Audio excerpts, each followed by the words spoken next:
Topesi yo merci Nzambe monene mozalisi na likolo pe na se mokeli moto na elilingi na ye Nzambe oyo azalaki azali mpe okozala Nzambe akakemaka te Nzambe aza na ebandeli te suka te Nkolo Yesu Kristo Masiya yo olataki nzoto na moto mpona kobikisa moto totondi yo botondi tokoyeba bolamu na yo Nzambe mpona manso osali kati na biso mikolo nyonso eleki kino sika tosengi yo dondo ya likolo na biso kati na biso mokano na yo esalema kati na bomoi na biso mpe na kati na lisanga na ekolo mpe na mokili mobimba toneti likombo na yo mosantu mpo oza likolo na manso yo oleki likolo na manso yo ozali Nzambe osali oyo elingi yo mokano na yo moko kisama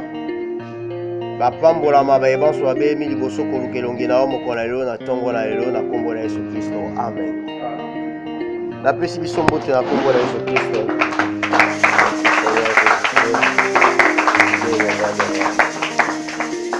Alléluia. Ya solo tokumisi Nzambe apesi biso su makasi kotelema liboso na libota na ye pe liboso na ye mei Nzambe azali Nzambe oyo akotikala kobongwana te pe makambo na biso akotikala kobongola ye te. C'est pourquoi tango nyonso toza koya liboso na Nzambe tokima ete azali baza mofuti ya baoyo nyonso baza koluka ye. Alleluya. Totangaki makomi tomonaki ete losambo ezali kotia biso na bomoko na Nzambe. Losambo eza lisolo tokobanda na Nzambe. Losambo ezali expression directe pe spontanée euta kati na mutu ye moko abimisi yango poasa na kotalaka makomi na Nzambe oyo eza kati na ye. Alleluya. Na kotalaka boyebi nyonso eza kati na yo ntango ozobimisa losambo esengeli ya spontanément pe directement na motema na yo oza kokende epai ya Nzambe na motema na yo parce que oza kolinga kotalisa Nzambe makambo oyo euti na motema na yo. Alléluia.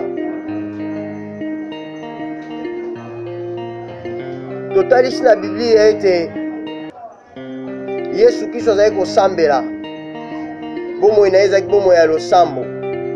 Nayebisaki biso na Marc chapitre 1 verset 35 balobi Yesu Kristo azali kobima mikolo nyonso ntongo nano etani te ake na esika moko lokola lisobe ake kosambela. Na Luc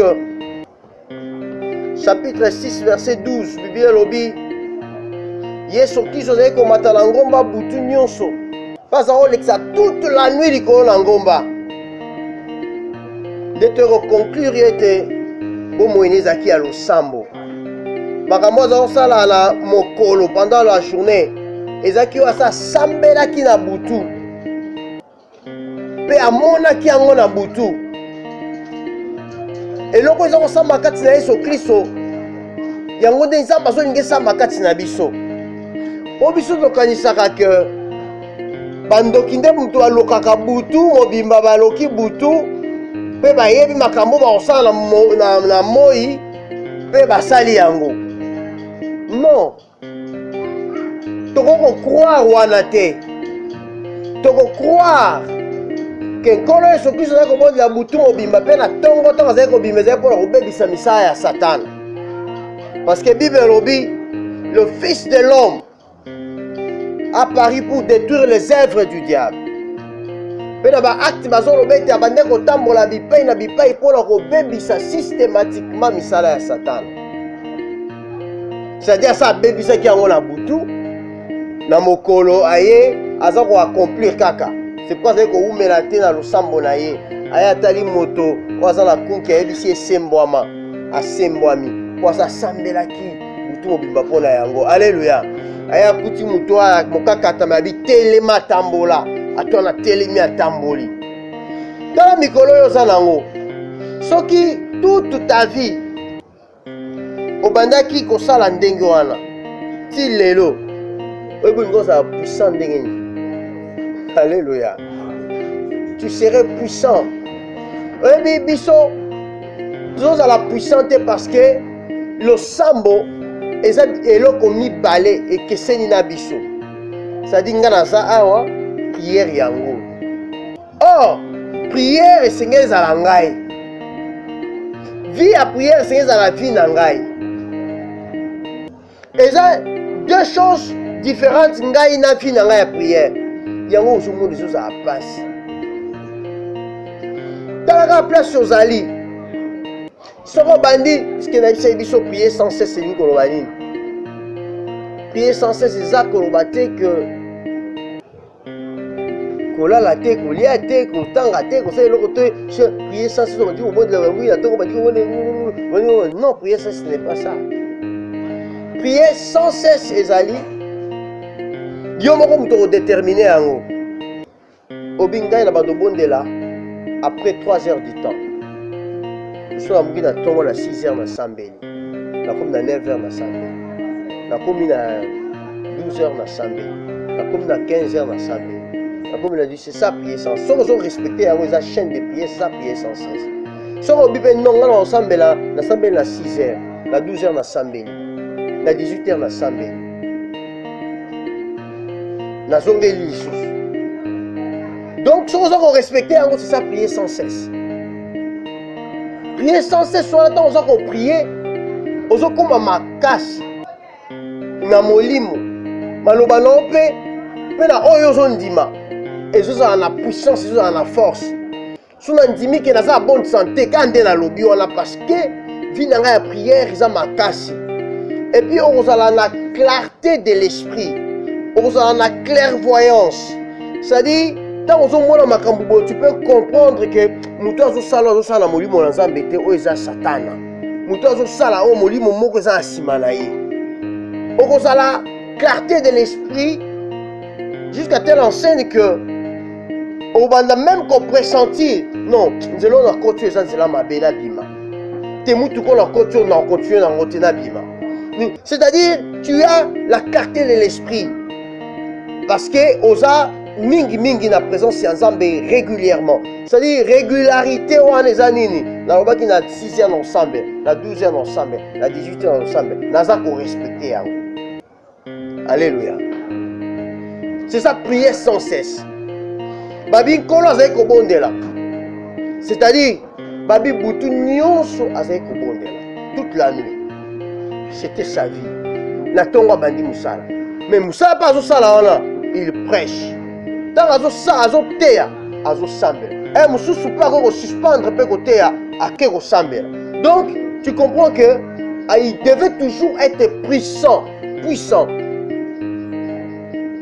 Donc le sambo et augmenter la puissance na biso ya croire et na biso ya kondima.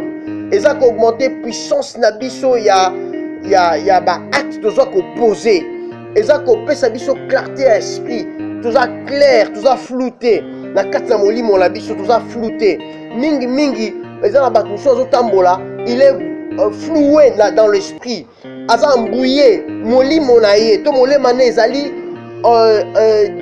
enveloppé de ténèbres. Mais azo mona na mutu, azo ya mais aza floué.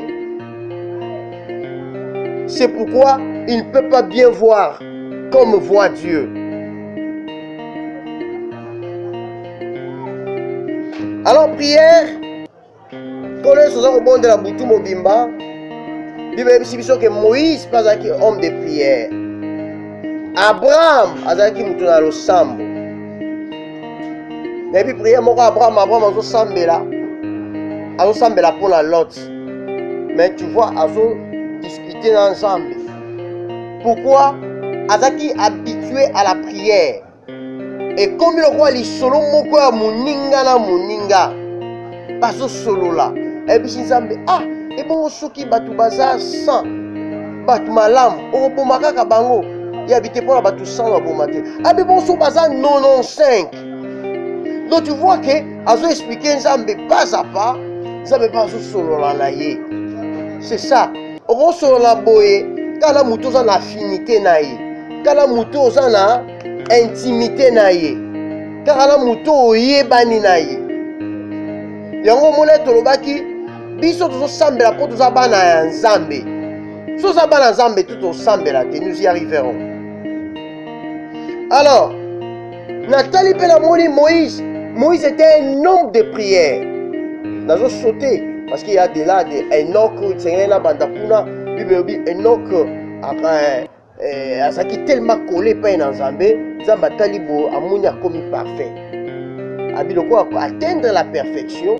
Le Seigneur l'a enlevé. Alléluia. Le Seigneur l'a enlevé. Comme le Seigneur enlèvera un jour l'église, sans l'église atteindre perfection, ça m'a bien coquille. Allez enlever l'église. L'église là on a ndaku au temple au Salomon avec otongisa. Babi temple on est bando kotonga bazako kamakele ya pioche te makele ya marteau te. Mais libanga dit là qui taille na carrière, bazako ko bakisa be ko bakisa. Tant bazo bakisa mukolo bakisa libanga ya suka babeti trompette. C'était la fin. Et ndenge moko na église là corps nzambe aza kotonga yango sans bruit à pioche ni à marteau, mais eza kotongama mokolo kino mokolo bato bazo bakisa meza mabanga o baza kotailler na carrière. Bible dit et vous-même comme des pierres vivantes édifiez-vous pour former une maison spirituelle. Tozo za libanga bazo zo libanga mutu antimeli Yesu babakisi lokwa libanga kati na temple mutu ya suka bako bakisa kelelo ekobeta, ça sera l'enlèvement. Bible dit Dieu lui-même a un signal donné, un archange sonnera de la trompette et les morts en Christ ressusciteront. Ensuite nous qui serons restés serons enlevés au son de la trompette. Donc église eza temple wana ezotonga mabongo. C'est pourquoi yo moko pe oza église oza komitonga. C'est pourquoi Enoch kwa kanga ki na Nzambe amitonga qui atteindre perfection, Nzamba enlevé. Alléluia. Nzamba zelite bato so bakoka pour enlever bango enlevé. Gloire à Dieu. Eza bato musu Nzamba boto la rabiso bango po ba sepelisiye. Amoni soutien la bango bazala tatoki biso toza la posa la bango. Apôtre Paul alobaki abi naza pressé de deux côtés. Nanga mususu nazolinga nakenda ngai nake vana elongo na nkolo. Mais nga mususu na otala musala eza nanu nasala no musala oyo nasisa simalaki. Il était pressé de deux côtés. Azaki sûr na omona Nzambe. Azaki sûr. Moïse Malaki, homme de prière. Bible ben Moïse, homme de prière. Avec au sambela Moïse, jusqu'à tel point que la vie prière ne moussou avec au sala, azo sambela. Zamba tali, dans Mosa Matina Ngomba, Aaron atikali, Aaron asali mwana na Ngombe ya Olo, wandi kokuma mela. Nzamba siki makasi parce que c'est l'abomination. Omoni kanda on Nzamba sika ki Nzamba alobi nini? Abina lingina boma bango Moïse kita ba bebisi Israël wana na utobimisa na Egypte ka siko tama kambasali bima kita na se nazo tumba bango nyonso et puis nazo susciter peuple mususu à partir ya yo. Donc ngai biseke kita luka mwasi moko moni ya kitoko wana chaye pembeni ba o wana tikali nazo tumba bango nyonso yo kotika na mwasi wana la suscité peuple à travers la ils oh bah oui c'est une occasion. Cette sœur-là que je vois là, c'est elle que je vais rester avec elle. Bah oh nyoso batumba babakini suni Nzambe yemoka yebisoko okubota kama na kama siko okubota te okubota. Même Israël, Dieu a suscité Israël à partir d'Isaac. À partir d'Isaac nous avons eu tout Israël. Alléluia. Moïse a-t-il habité, Seigneur? Boété. Kolo, obimisi peuple oyo, à main forte à bras étendus. Moki mobimba ba moni. Mais moki ba reconnaître que Yahweh azali Nzambe. Oyo ko bon bango na esobe. Papa que vraiment Nzamba bimiseki bango kaka po ya koboma bango na esobe. Non Seigneur. Abandonne intercession. Oh bien-aimé, Abraham était intercesseur. Moïse était intercesseur. Abandonne intercession, Nzamba a changé décision ya Nzambe. Ebisa bika bango ndoko bongisa wana. Bien-aimé, ebi mutu moko te na mokili oyo toza parfait. Toya biso so mbindo liboso na Nzambe. Nzambe azobongisaka oyo eza mbindo wana. Et le Seigneur nous répare. Alléluia. C'est pourquoi ce que Sumuki, tout bela mbangu zonga, pour epekisa yo te, obebisa ba prière na yo. Via prière na yo kokita. Tango rumeli kaka na lisumu. Via prière na yo kokita. Le bon non, Nzamba zali na posa na nga, za posa lisumu te. Je m'en débarrasse. Tika ngai, na zonge na tout beli, na epa na Nzambe. Bible tesi biso, David, homme selon le cœur de Dieu, parce que c'est un homme de prière. Il chante, il prie. Il chante, il prie. Alléluia. Il chante, il prie. Mais avec la liberté de l'esprit. C'est vrai que modérateur, requête. Mais si on avant la bande requête, par l'inspiration du Saint-Esprit. Je chante la chanson sans avoir peur de celui qui est à ma gauche, à ma droite.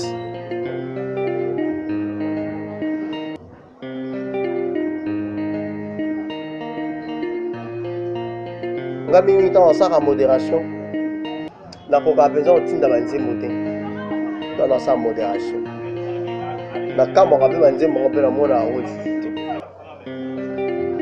namuyokaka nzembo yanga moko nayemba ngai moko nasambela me yanga ekotinda boye bato kokaka te fo nazala mutu mosusu sikoyo somona azotinda barekete natindi ya liboso ya mibale ekangami misato nakomi ya mine soki oki mposo koyemba yemba. Alléluia. Nabi toko sambela po toko bunza milio mabe. Oki motunze momo kite yo. Nakobunda na nzoto. Chante. Là où est l'esprit de Dieu, là est la liberté.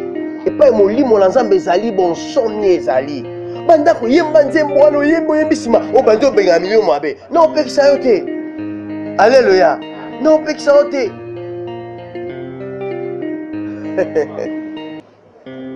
Là où il y a l'esprit de Dieu et la liberté. Yemba Sambela. David chantait et priait. Il avait des inspirations, des inspirations. Et ben on me soutient malabino tant que na ko yemba autant que to na yemba on a prière. Yemba o bongo te même yo yedindo yemba. Tant yemba o nzembo wana yo sala na ba couplet mususu kuto yaka e mususu o bosa nyango.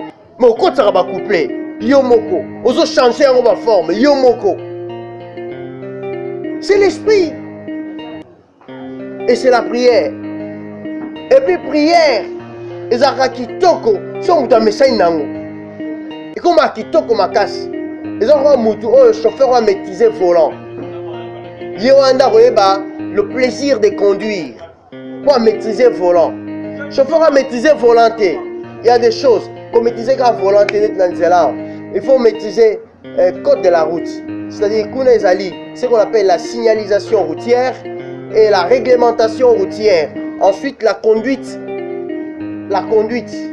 des véhicules. C'est-à-dire maîtriser la conduite, vous en la maîtrise. Vous maîtrisez le langage sur le principe, le code, la loi sur l'anzela. Vous avez une réglementation. Bon, quand vous poussez le body, vous poussez le boye, vous poussez le mabe, vous commettre la faute. Ils ont remonté pour bêta balle bien, mais avec des règles, attendez, nous sommes au roi, il y a ni foutu. Ils ont bêta, ils ont sopi, abîmé, mais on ressent des erreurs rébellées. On retient des barres annulées en haut. Au monde, on se qui m'a pas le monde dans la naute. Ils se qui peut te dire, la panzi bango va paralyser bango.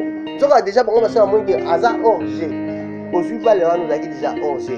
Bah, on l'a dit, bah, on va heavy foot, bah, on va heavy. Joueur à heavy, défenseur à heavy, que non. Mouta suis pas là, orgé. Atik, naï. À moi, il y a peine perdue. Jusqu'au jour quand on dit, ok, qu'on me dit, wow, moi, tata, mon tour, quand c'est perdu. La vidéo, joueur. Aza orgé, azo qui ça, vanille, au tebi à pamba, vanilla.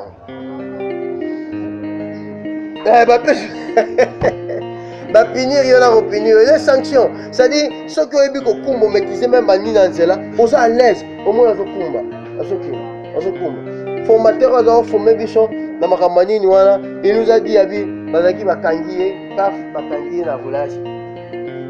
Côté Bakangi, roulage, à Kangi, na infraction, ils ont raté. Il y a eu des plus d'infractions à la télé.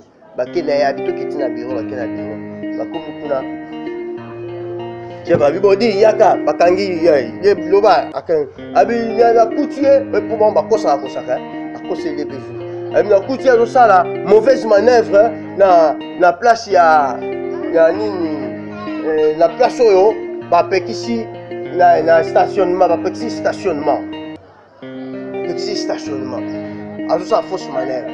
Mais il est chauffeur, à ça qui stationnement, à ça qui arrêt. Et puis, il y a un kangaye pour un mauvais stationnement, mais à cause des autres, mauvaise manœuvre. C'est quoi le commandant en chef ou le colonel, à tout ni papa là. D'abord,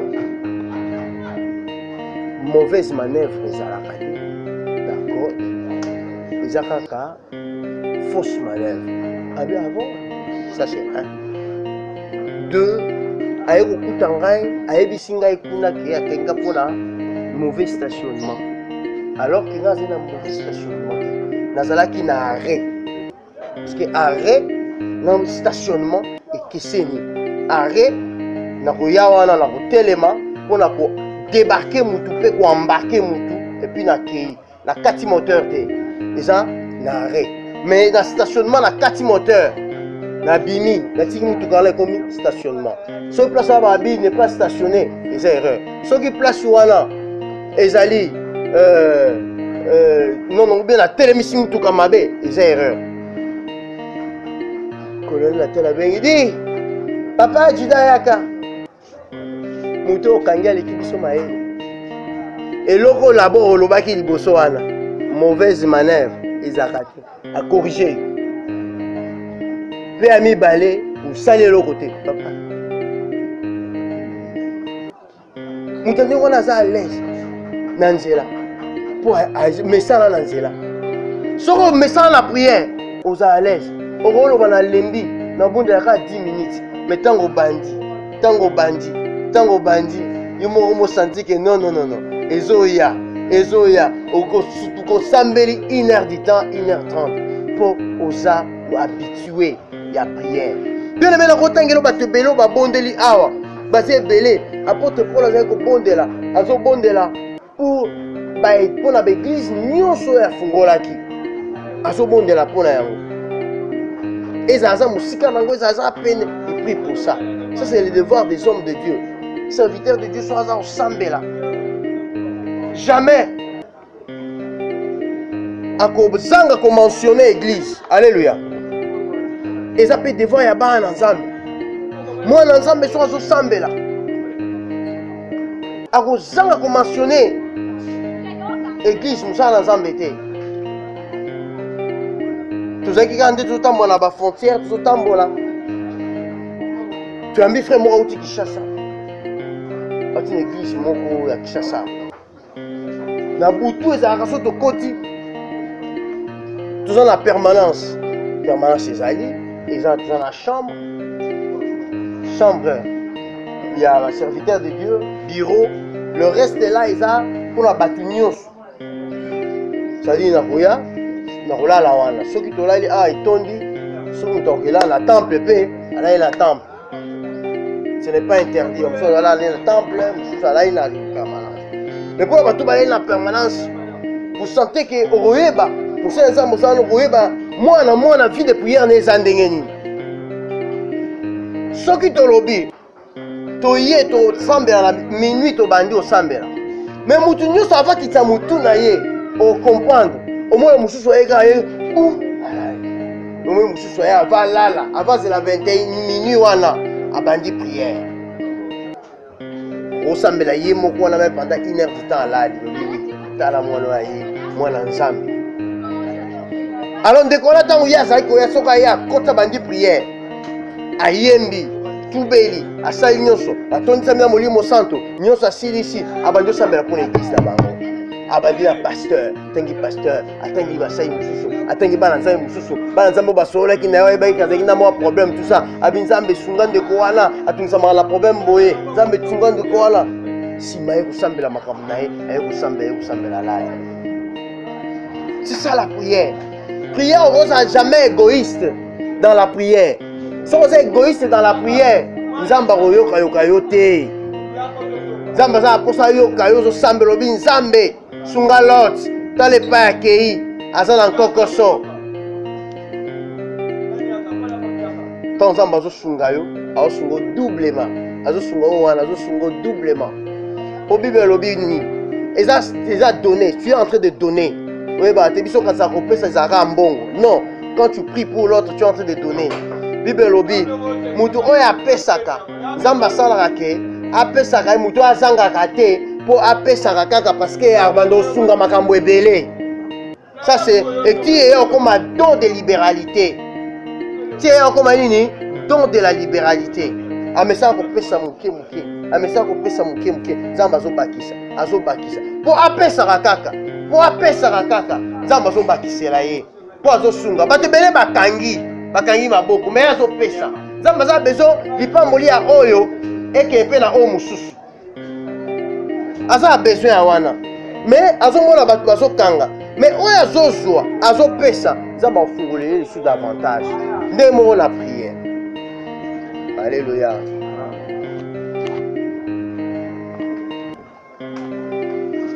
Molingami losambo eza besoin situation songolo na bongo ya mutu ozobimisa yango epai na nzambe. Ozobimisa yango epai na nzambe. Et ba prière eza ebele. Toza la prière de supplication, prière de lamentation, prière de pleurs, prière de la foi, prière de sanctification, prière des actions de grâce, prière de louange, prière d'adoration. Nous avons la prière d'action de grâce, oui, prière des requêtes. Alléluia. Nous avons la prière des requêtes. On a mazo senga biso to bon de la pona likambo songolo. La prière eza ebele. Et quand on est soit tant biso prière. Tant que ça la baie qu'on a kasi tout temps kango vendredi. Pour le soit tant que biso prière. Mais apôtre Paul tant gaza koya parce que on dit prière épître plutôt ezali la profondeur ya ba évangile. Mais évangile aux mona ezali l'Ancien Testament en pratique. Évangile. C'est-à-dire ezali ko pesa biso réalité ya ombre. Ça m'a l'Ancien Testament lokola ombre. Mutu wana azaki ko agir acteur principal azaki ko agir d'une façon cachée, d'une façon imagée, d'une façon symbolique, d'une façon allégorique, métaphorique. Yesu Christo, automoni comme agneau, automoni comme roi tel, automoni comme. Ayesi ko l'emploi ça bimi. Ce qui était ombre et l'iringi est comme une réalité. C'est ça les évangiles. Alléluia. Et ça qu'on interprété Ancien Testament. Mais évangile yango moko. Ezali expliqué en profondeur, c'est ce qu'on appelle les épîtres. Actes des apôtres, et ça c'est la charnière entre les évangiles là, épîtres. C'est-à-dire c'est la pratique de ce que Christ a enseigné, la vie dans la communauté chrétienne. C'est ça l'acte des apôtres. Et il y continue-t-il les lots. C'est les actes des apôtres bien sûr, mais c'est les actes du Saint-Esprit. Parce qu'il y a dit Saint-Esprit dans ça là, à travers les apôtres. Comme maintenant c'est le Saint-Esprit qui agit à travers ses serviteurs. Donc, ils ont continué-t-il les lots.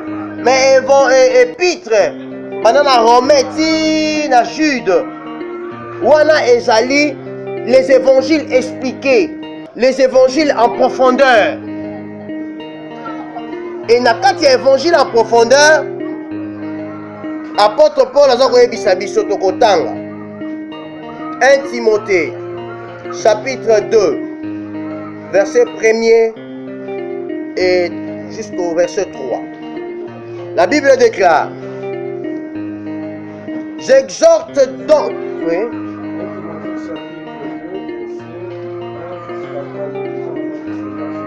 Amen. J'exhorte donc avant toute chose à faire des prières et supplications. Nazali kolendisa yambola manso ete tosala ba mabondeli, tosala mabondeli ya lolenge ya kobondela, kolela, Des requêtes, des actions de grâce pour tous les hommes. ya likambo moko na moko ya kotondo nzambe botondi mpona bato nyonso, mpona tous les hommes, pour toutes les catégories des hommes, mpona lolenge ya bato nyonso tosalela bango losambo, bato nyonso tosambelwa mpona baroi mpe bato nyonso batombwami likolo na biso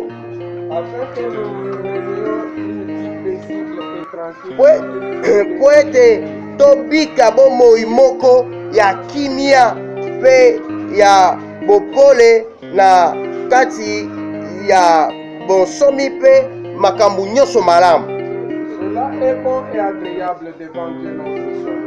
Yango ezali malamu mpe kitoko epai na nzambe na biso mokonzi tokiti bobikisi oyo alingi ete bato nyonso babika mpe bayeba bosolo. Amen. Tovai na kombo na Yesu Kristo. Apôtre Paul azolinga koexplike biso évangile en profondeur, mais eloko azoexplike biso euti na ye te, azoexplike eloko oyo Yesu asalaki na comportement songolo oyo Yesu asalaki. Bato balingi bayeba soki lokola bango bayuda na epoke oyo Yesu ayaki bazalaki na se ya bokonzi ya baromain.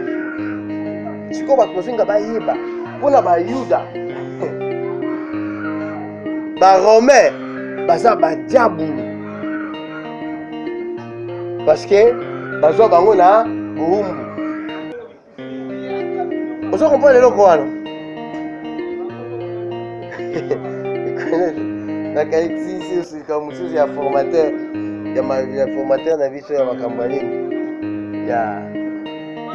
ya conduite abi moko na kiti nazotuna bachauffeur na mituna ya nzela ngabi yo oza conducteur, abi aza conducteur, oza chauffeur solo abi bon na ngo yebisa ngai ennemi ya chauffeur aza nani. Ngapi na profite ya tubile mutu po bino mpe boyebaka chauffeur, boyebi chauffeur bakumba mutuka ennemi na ye aza nani?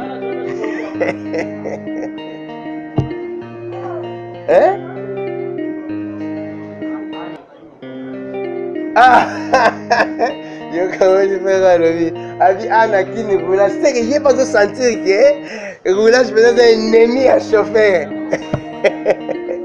Bino mpe omoni yango bino omoni te, mais c'est ça la réponse ya chauffeur wana. Il représente chauffeur à solo. Abi ennemi ya chauffeur, roulage papa.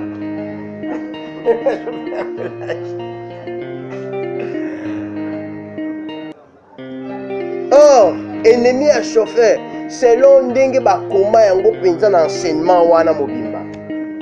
Ennemi à chauffeur d'abord, c'est la distraction. Mon chauffeur de Kende, deuxième ce qui est deuxième nous sommes en distraction au volant. Ennemi à chauffeur, ennemi à chauffeur, monsieur a alcool, ivresse au volant.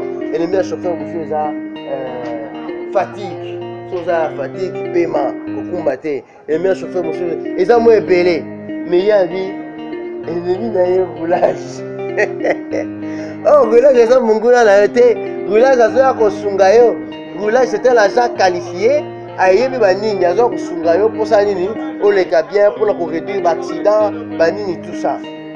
Mais, comportement de roulage, n'est pas chauffeur. Et qu'on s'allait que, par contre, ennemi. Bato mpe balinga bayeba na epoke wana bayuda loko bazali na se ya bowumbu ya baromain balingi bayeba soki Yesu alingaka ba Romain. Alléluia. Bayeba soki Yesu alingaka ba Romain. Donc baolukele ba piège, balingi babi peut-être quoi biso surtout ba Yuda toyebi ke ba Romain baza ba ennemi na biso, bango bazokonza biso, batie biso na boumbu. C'est que ye pe loko aza Yuda, il a aussi la même pensée. C'est-à-dire bayebi ke pensée na bango wana. Bango kotelisa bango pe ba Romain te po ba Romain bakonyonga bango davantage. Mais yebi kaka mutu azaka anyokolaka yo tout ça. Oyebi kaka ki ye wana nde monguna na ye. Nde bayeba Yesu publiquement balakisi ye pièce moko ya mbongo. Batuni ye balobi omoni elongi ezali na mbongo oyo. Elongi na mbongo ba Romain ezali ya César. Balobi est-ce que tokoki kofuta pako? Et balingi koyebisa ye soki ye réellement il est d'accord avec César. Alléluia. Mais il va me mettre la terre, on a un conflit pour. Alors, c'est bon que non, comme tous les juifs, on est d'accord na César ou Anaté. D'ailleurs, tu retomboka. Vous comprenez? Tu retomboka. Tu le vois c'est à Boumboula Bango. Mais ce qui s'est ici, Banga Lobé, rendez à César ce qui est à César. À Dieu ce qui est à Dieu. Alors même à Cambouébélé, place Ouana. Paix, Allah qui s'est par démonstration n'est pas Imoussoussou. Babimisi mbongo na munoko ya mbisa sa nini afuti pako afuti pe ba disciple ba kendo loba mbisa. Ba se ba kende loba mbisi. Fonga munoko na ye zwa mbongo. Futala ngai pako futa pe. Alaki bango aza mokolo mokili oyo. Aza mokolo mokili oyo. Ayiba mbisi soka yebo ya tali boye, ayiba mbisi nyoso baza wana. Akope kobenga bango tel yaka. Alors, yango Paul a expliqué aho. Abi en matière de prière, vous savez prière nyoso. Tout bela na mensonge. Bela makia na Yesu Kristo, bela moliu mo santo. Bengala milieu mabe. Pesa Nzambe merci, adorer. Ça la requête pour la batunyoso. Tala ba prière esengeli. Mais awa siko eza ko yebisa biso alobi parce que prière tout ça rango na situation de bandeleza nini. Ezali toujours présenter situation moko boye. Besoin moko boye zakat na biso d'une façon spontanée, toujours bango directement pas ya Nzambe. Problème wana solo bango situation solo bango pas un point ni. Ozo ba situation n'est pas Nzambe point ni. Pardon? Pose à la solution pour mener vie moko paisible. Pose à la mitungicité, pose à la mikakatonoté, pose à la problème té, on mène vie paisible. Mais on va apporter pour mener vie paisible wana. Voilà la comment tu dois diriger tes prières. Pour mener vie paisible. Parce que quand c'est comme mener vie paisible, les gens posent à yo, ils s'embêtent pour na yo. Non. Si on s'embête pour la faire, c'est mener vie paisible. Si on s'embête pour la chef na musa la fout en gâte, non mener vie paisible. Pour foutre en réalité, on fout avec délestage, on quatre en bon pour rien. Moutio sont les ennemis, on a des ennemis dans le théâtre, Moutio singelo sont bons de la peau naïe pour y mener vie à bien. C'est que vie n'engaille na zo maintenant on est isolé, vie n'engaille lié la vie naïe, y a y lié na owana. Nous sommes dans l'interdépendance. Et puis vie n'engaille dans nos sambelana, naza quelque part dans une situation géographique. Dans l'air dans mes PPT, je suis quelque part. Et place où Nazali dans cette situation géographique, et ça n'a pas à boumou ya égyptien, et ça n'a pas à boumou ya romain, Nzamba zomona moumbu, oh nazo comme ça moumbu wana, Nzamba zomona ye, pas on reconnaître comme chef nanga zo konzangai. Et Nzamba ina sambela pona ye. Yangalo moni, la prophète m'a dit ça bango. Parce qu'Israël c'est une Babylone. Israël, c'est pourquoi moi ensemble, il faut ça l'attention. On attend qu'il y ait une église avec une morobo. Tant comme une église, Zamba Sungi, au Kangola mina boumbo wana. Mais on ça la erreur. Soit quand la quatre église, soit na likamususu libanda, au mikoti si na boumbo mususu.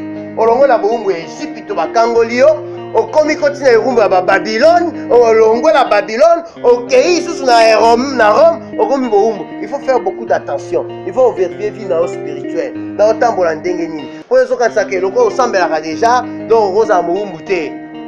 Comportement na yo koti na ki boumbu mususu. Comportement na yo. Eko koti na ki boumbu. Eko koti na ki boumbu. Depuis que dans la presse va lobby, il faut aux ala former avant au simba stylo pour coma, simba plume pour rédiger un article de presse, pour simba micro, on peut essayer une information. Il faut la former parce que si on peut former, il faut respecter éthique na déontologie à métier. Parce que si on a respect, tu es formé, qualifié, ma pression, candidat qu'on a qualifié. Mais pendant qu'on a qualifié, on continue, on boit qui éthique, on boit qui déontologie. On kende mabe, on souka mabe. Micro wana ezali prison, micro wana ezali gloire. Et comme même la gloire, ton la prison, ton la ligne va comme belé. Des conducteurs babi nanzela na volant oza biloko misatu mutuka volant no simbi ekomema yo na hôpital ekomema yo na hôpital kasi yango na tinzela morgue yango na hôpital morgue la mort oui hôpital wana osali kaka fracture okende hôpital mais okufi okende na morgue ou bien prison c'est-à-dire okoki mpe koboma babwaki yo na prison. C'est-à-dire mon Christ, so otambola malamu te. Okokuta suna makama, ekomema on a ba lien des liens au lien okota ba lien mususu. C'est pourquoi il faut tala. Oza yo mokota. Prophète abisi bangabi bakangi biso na Babylone. Molingami. Nayebi ke bino nyonso bozokanisa ke ennemi na biso ya liboso babylonien. Mais bosambela ayebisi bapo bakende na bango na bamboka ebele Babylone eza munene bao bakende na mboka tel bao bakende na mboka tel bao bakende na capitale bao bake wapi atinditindi mikanda na bato nyonso abi biso bakangi biso na sige bino boza soki na nini kuna bino botiki na nini epai bozali la première des choses à faire priez pour la ville là où vous avez été mené captif car votre bonheur en dépend. Pour vivre une vie paisible et de dépendre de la situation ya mboka wana place ozali place bakangi yo wana banda kosambela nzambe batela suze guerre ekota na suze te sino to kosambwa oyebi mpe mboka yango bientôt kokimela wapi. Alléluia. Voilà comment tu dois diriger ta prière. Oza wapi. C'est pourquoi un chrétien attaque wapi na émission, il prie pour son église. Il prie pour son église. Daniel, babi, place bazalaki na boumbu. Azalaki kofongola la fenêtre na ye 3 fois par jour. Azotala pai mo ebimaka. Azotombola maboko. Azosambela pour la ville sainte Jérusalem. Pas azosambela pour la makambo nyonso esengelaki. Alléluia. Bayebisi biso balobi. Apôtre Paul alobi tout ça la prière ya mabondeli makambo nyonso prière de requête prière d'action de grâce to bonde la pour la batu nyonso catégorie ya batu nyonso et puis to bana na roi pe to bana na batu nyonso baza ko konza biso na ba avenue na ba localité na ba quartier na ba commune na ville na biso na ba province pe na mboka mobimba to sambela pona bango po to mener abi d'abord yango ezali bon et agréable devant Dieu notre sauveur. Donc nzambe azosepela nango pe yango eza kosala ke biso nyonso tomene vie moko parfaite paisible tomene vie paisible. Oh, ça c'est très important. ndeko ntango obuka mabondeli mpona kosambela osambelaka mpona yo moko. Alléluia. Or so ozosambela mpona yo moko vi na yo eza réglementé kaka na yo moko te. Epe eloko mosusu tosalaka Et puis c'est vrai, tu rebondes de la prière, il y a un mieux mauvais, il y a un bandoki parce que tu as un bandoki trop. Tu as un bandoki, tu as un bandoki. Mais rebond dans l'ensemble. Parce que la Bible dit, cela est bon et juste, agréable devant Dieu, qui fait que tous les hommes soient sauvés et parviennent à la connaissance de la vérité. Donc, il y a un temps non. C'est qu'il y a un temps non. À sa victime. À sa victime. Et ce qui est sur c'est parce que non, nous battons sur la théamité. Qu'est-ce qui nous manque?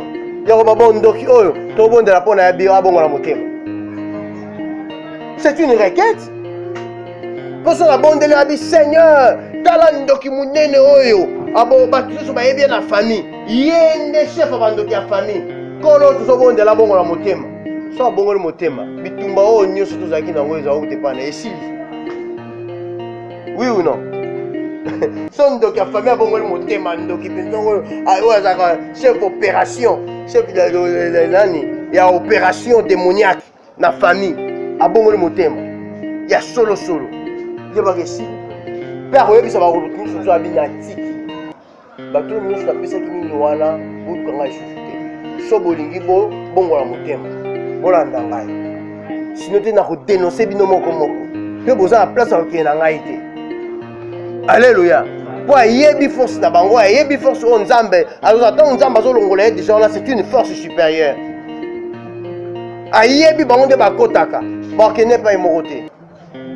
J'ai parlé avec un papa, Lissungi Liamungu. Papa Mukolo, papa qui magicien sorcier. À Bongola Motema. Mais si, Azula qui ça va nini, nyon sur ma secret. Il y a des sorciers, il y a des magiciens, il y a des féticheurs, il y a des ragis. Il y a yebi ndenga ko sarabatu. Ba yebi ndenge nini bango ba opéraka. Ba yebi nguya nini ne pas un ensemble. Balinga ko yate parce que bazana ba contrainte. Bazana yebi c'est yo. Soko meki ko bouger sambo. To ko sangana, to ko salobo. Mais s'il s'en fout, il s'en débarrasse. Alléluia. Il s'en débarrasse. Bisono to kan ndengo na te toujours. Alors, notre problème c'est la prière. Nous devons prier pour la batunyon. Ozomona muto aza gênant pour na yo, prie pour lui. Alléluia. Prie pour lui.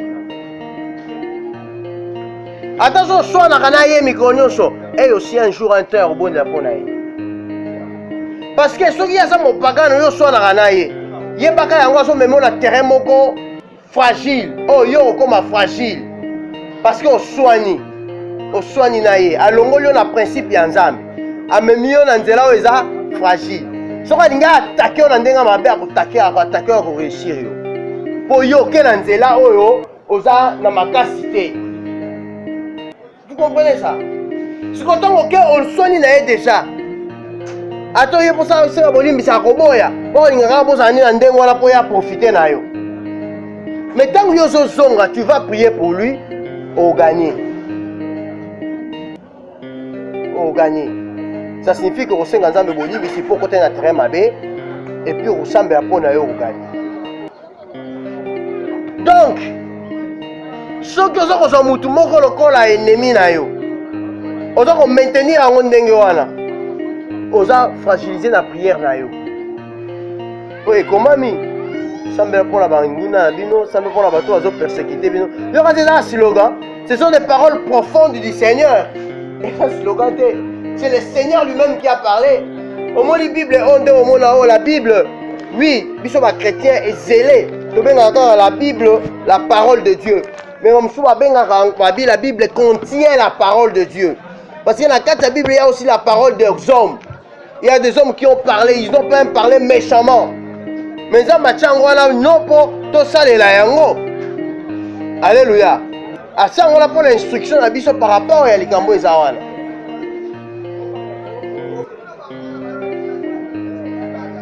Donc, nous devons prier et avoir la vie de la prière. Priez pour la communauté. Priez pour notre église. Priez pour notre ville, pour notre quartier, pour notre pays. Priez pour les autorités. Autorité nyonso, priez pour que bango baza moté en malam ya kosunga biso to mener fi malam. Trop za la autorité policière. Soki tosambeli mpona bango te, bango bakotelema, bakoloba, peuple aza bilanga na biso. Donc bakokota na nini, yo okosala nini? Avant baya kointervenir, ya aza munduki. Akosala nyonso alingi kosala. Di yaka awa, fungola bapoche, ya awa. Kutu ndeko moko azalaki kosoyebisa biso abita na Congo tozalaka na police na policier. La police bakokoloba di bokende police kende contrôler ba vignette etokamba nini ya mutuka babi kende contrôler ba vignette tala soki mutu oyo afuti autorisation ya transport babi autorisation ya transport wana police mutu alobi ba policier bakiti sikoyo wa permis na yo est-ce que batu nyo contrôler permis tu contrôler permis te contrôler nini elle vient wa permis wapi carte rose na yo eza wapi nini yo wapi nini contrôle technique wapi akomi tatu liboso wapi vignette yango wapi akomi kokota c'est-à-dire ça c'est une autre chose c'est-à-dire il n'obéit pas na ordre bapesi mais surtout bondeli pour la police na biso ya mboka azala professionnel akoya atosala erreur même okolasa mo osala erreur moke apesi yo toli atiki oleka oliaka ngai. Donc c'est ça. Et Bible ekoyebisa biso mpona kosukisa. Lorsque nous prions, nous devons prier selon les principes de Dieu. Principe ya liboso ya Nzambe. Nzambe ayokaka oyo aza mwana na ye. N'empêche bato mosusu baya lokola bambua kolia bilete oyo ya mike oyo ekweyaka wana c'est-à-dire moto aza mwana na Nzambe te soki na ntango ya pasi abeleli mpe Nzambe Nzambe amoni kondima na ye akosalisa ye mais Nzambe aza kozela bana na ye baya kosambela et Bible lobi à ceux qui l'ont reçu, à ceux qui croient à son nom, il leur a donné le pouvoir de devenir enfants de Dieu. Bah voilà les ambassades c'est là-bas la prière. Tant qu'on a vu comme enfant de Dieu, au commis qu'on bengaye Père. Yangwale soit appelé ce qui dit notre Père. Alléluia. Abi lorsque vous priez, dites notre Père. Donc Nzambaza tata na yo, solo là sans réserve. Mais yebisa Nzambe makambo oyo alobaki pesa nde ba promesse na ye akoyoka yo. Tango pesa Nzambe ba promesse na ye akoyanola. Yango tolobaki mercredi tolobi Jésus Christ lorsque vous priez dites tango za kosambela loba. Eza makambo sengelo lobo za makambo sengelo loba te. Bible ne multiplie pas les vaines paroles. Ma parole est vide, est creuse, des paroles sans contenu, sans signification, sans sens devant Dieu. Mais ma parole est dans le sens de l'Obalanzambe, est la promesse. Alléluia. Est la promesse.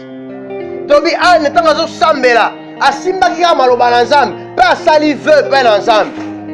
Pour que Nzamba a besoin de sali. Abi pesa mo na za mosali na yo. Alléluia. Tant que tu sambela, il faut considérer Nzambe comme tata na biso. Non kaka tata na biso mais tata wa kese na batata nyonso ya mokili. Tata ya batata. Alléluia. Tata ya batata. Il y a un monsieur, tata bazaki homme d'affaires. Ba ki na ko sakana ko bebisa biloko tout ça. Mais oh, homme d'affaires, tata wana, moi je suis un peu de mbongo. Bambongo, je suis un défa parce que dans les affaires c'est comme ça. Bon, on va salir commercial, baby que Moutaro banda faire awa defi awa defi awa defi awa bandi à faire. Mais au kozongi ça. Alléluia. Alors moi dans un jour ayo kozonga nanda ayo kuta papa banga vandi azolela. Comme il était seul dans le bureau. Pour moi batumsu monaka ayebani tellement aza ceci cela etc. Oro mona pinzoli na été. Maza la place où aller là. Alléluia. Quand il est seul dans son bureau, à calculer le but, nous avons autant, il faut la foutre, bah délai nyoso, échéance, ils a expiré, non ça nini barokanga, ils a sonné, pour la basse nanga, ils a homme d'affaires, la basse kama na kama, mais pas nyoso, na bamboka nyoso. Mais quand sonné na mboka et si c'est là, azolela, adina sanina mi bon matin ça nini. Moi, mais papa, tu pleures pourquoi? Tu as tout, les maisons, les histoires. Abusez mon enfant, Soko Yebaki. Banyongo Nazanango, et l'équipe vidéo Nyoso Tangoana. L'enfant a pleuré, abîmé. Tu n'as pas ton père? Alléluia. Eh, c'est qu'est-ce que. Parce que moi, je suis venu devant toi, mon père. Parce que je prends toujours sur toi. Dans son regard, et pas inayo. Et pas une ici la raté. Mais là, mais recours à ton père. Toi aussi tu n'as pas ton père. Bien aimé dans le Seigneur, nous avons un père des pères. Tata ya batata. Tant on a ressemblé. Soit d'abord orgueil wana yakoloba, yakokumisa ye. Pour ça là. Au moins ta Goliath ayebaki ke avant banzambe na biso basala. Il faut la grimacer, nan tombo la bango. David pas zongi c'est lié. A tombo lipo ya yenzambe. Bien aimé, il faut qu'on kumisa. Et ça va bien tangu tata za oka mwana ye. Aza ndako kuna azoka bala ba discuter libanda. Oka mwana ndazo kumisa papa. Abi notre papa connaît ça. Notre papa sait faire tout ça. Notre papa peut même faire écrouler cet immeuble là. Notre papa, hein?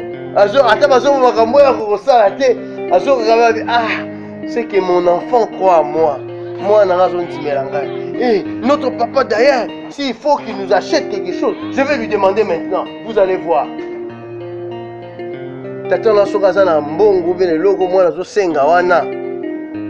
En tout cas, se maintenir na place moi na tie wana. Il va faire ça parce que moi la commissie. Moi la papa na faiblité. Moi la mutobeta papa na été. Alléluia. Okumisi tata wana dans ta prière. Okumisi avant sengaye. Parce que akopesa par rapport ndenge ozomona ye. Mundenge ozomonela ye. Ba capacité ozopesa ye. Okumisi, tu es père pas comme les autres pères. Nesimo adoré. Tu es saint. Obandiko adoré babi notre père qui est aux cieux.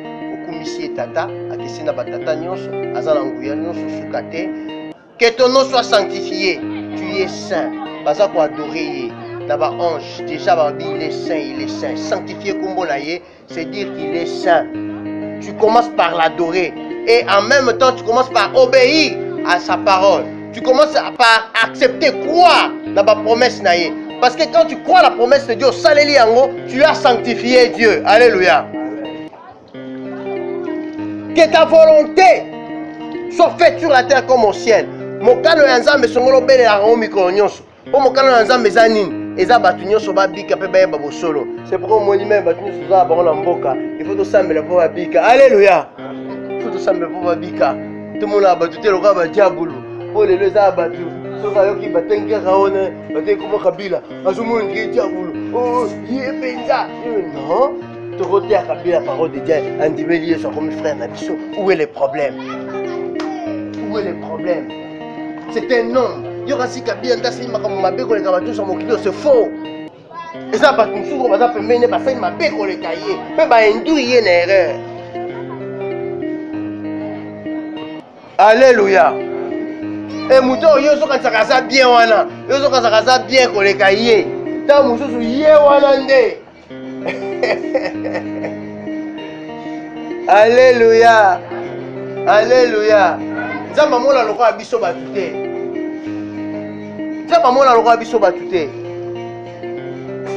Seigneur, que ta volonté soit faite. Volonté en Zambé. Mokano na ye, yangwana nde oya zamposa na ye. La volonté de Dieu est que tous soient sauvés, parvenant à la connaissance de la vérité. Mokano Nzambe yangwana. Et puis biso, esengeli, to vanda na droite ligne ya volonté en Nzambe pour tous biloko na ye. Donc, na beli mokano Nzambe ngape na ye na sima ya mokano Nzambe. Que ta volonté soit faite sur la terre comme au ciel. Donne-nous aujourd'hui notre pain de ce jour. Soko sambe déjà nyonso ande sikoro senga posa na yo.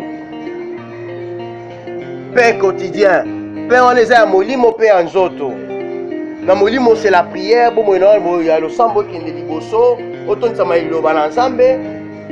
Mais pain quotidien ya matériel ezali oyo za nango posa. Pardonne-nous nos offenses. Esengeli tango za kobondela. Osenga bolimbisi parce que masumu na biso za kokabola biso na Nzambe za kotia ebaka na Nzambe sengelo bondela. Osenga bolimbisi. Mais soko lingi Nzambe limbisaka yo, yo pe limbisaka baninga. Pardonne-nous nos offenses comme nous aussi nous pardonnons à ceux qui nous ont offensés. Yo lingo limbisa te. Osa basala ki o mabe, tata wana ye osengo bolimbisi. Abi yo ngai na yo, ngai na yo, to lobana. Alléluia. Anukunguluba. Alléluia.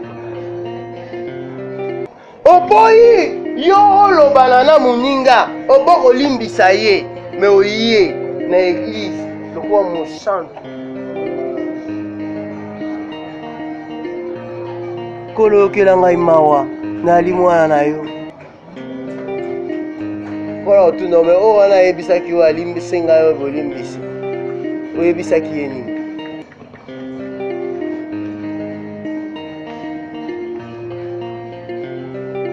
Tel père, tel fils.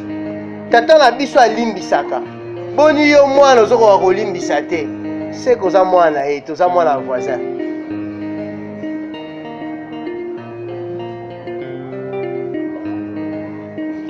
Et puis quand ne nous soumet pas à la tentation. Ne nous induit pas à la tentation. Nzambe, yo zomona ba pièce ba tieli biso. Ozomona masengenya ba tieli biso. Kotika biso te to kota na masengenya. To kwena ma pièce na bango na mitambu na bango. Kotika biso to kwena na mitambu ya Satana. Kotika biso to la entraîner na masumu. Kolo épargner biso na makambo wana. Alléluia. Parce que masumu wana yango no senga bolimbisi yango lezo kabola biso na Nzambe soki ba memi okoti susu na nzela wana okotia susu ebaka. Et puis à part masumu il y a des pièges, il y a des pièges. Alléluia. Il y a des pièges. Il y a des pièges. Ba piège mususu basaka liboso ba tie sengo moko boye neti plaisir moko boye mais tant ozo kende eza piège. Qui gouverneur et comme exemple à Batinos gouverneur à pas Congo abino na lingi vice na ngai ote fona salela e piège akwea la mutusu aya or yazo bate o yazo sala la pesa piège pona ye ntambu pona ye atindi batu bakei. Si vous avez vice-gouverneur, vous avez les pièges. Quoi que alonga musala, bana eba souffrir. Amona piège wana mona loko mabete. Amoni mwasi moko ya kitoko. Ayebisi alobi. Nazala ndako kitoko.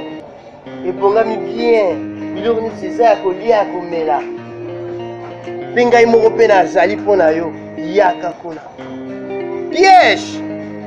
Mais piège wana ezolakisa esengo plaisir joie abia ngaza vice gouverneur bazoyamba ngai na ndako na okuta ya kolia na ya komela mpe nazokuta ye moko aza wana mpo na ngai. Mais après ça tome ezalaki piège na nsima nango esali nini ebaluki. Meme ye mwasi wana bautilisaki pour ça baninga piège. Ye pezaki piège. parce que qui na RDC pour ça ba millions ça ba faire rebelle akende mbangu te ndenga ke wana mais yé pa yé tango asie mutambu ekangi mutambu musu ekangi mutambu musu ekangi mutambu et finalement ekomi kaka yete mutu fo alongwa na musala ekomi na mutu abongisaki piège ye pe fo alongwa na mwasi oyo akweyisaki azalaki piège ye pe fo balongwa na ye bakokanga nani ekomi bato nyonso bakomi na problème c'est-à-dire c'est pourquoi makamusu tomona yango na nzela bona biso soko ozala kobondela oza na clarté ya esprit obaki te nzela oyo nakende te nzela oyo te eza malamu te suka nanga mabe. C'est pourquoi Abraham homme de prière atali banzela ebisi Lot opona Lot atali pleine ya chinéar amonango kitoko une plaine verdoyante mais or ezalaki Sodome. Alléluia. Ezalaki nini? Sodome. Or Sodome wana ezalaki kitoko comme ça, ezalaki très joli. Bibwele no kozanga biloko rolia te, yo moko kozanga biloko rolia te. Ezalaki joli, mais Sodome wana ezalaki na problème na Nzambe. Alléluia. Sodome ezalaki na problème na Nzambe. Pote masuma Sodome emataki makasi. Nzambe akomaki kanda na Sodome. Nzambe akomaki kanda na Sodome. Il fallait détruire Sodome. Nzambe aza na problème ya bato te, aza problème de détruire Sodome. Oh, si on va détruire Sodome, tu seras détruit. Yango mo bibe bi sambela pona engumba pa bakangi yo na boumbu. Po bonheur nous autres dépendre na engumba wana. Attention eza kitoko, so eza problème na Nzambe. Nzamba kotinda pasi nkoko so moko kuna o revivre te. Voilà pourquoi il faut prier pour la RDC. Alléluia. Il faut prier pour la RDC, pour les autorités du pays. Parce que bonheur na biso, ils ont dépendre de la RDC. So nani atali a comprendre te asanini akei Sodome akei nani Lot akei metant ake kuna ake kuta makambo mona ki yango te akoma kolela mikolo nyonso akoma kolela mikolo nyonso. Abraham ozaki libanda akomi kobondela mpona ye. Mais ce que Lot devait faire c'est de prier.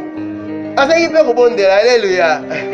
Azobondela Nzambe bikisa bato oyo Nzambe kuta koboluka même solution musi ya kopesa ba musu solution. Alléluia.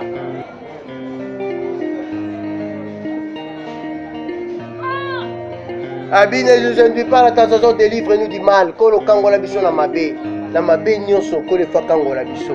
Akangola biso na masumu. So nya sa lisumu Nzamba kangola nga longola nga na sala yango te. C'est ça la délivrance du mal.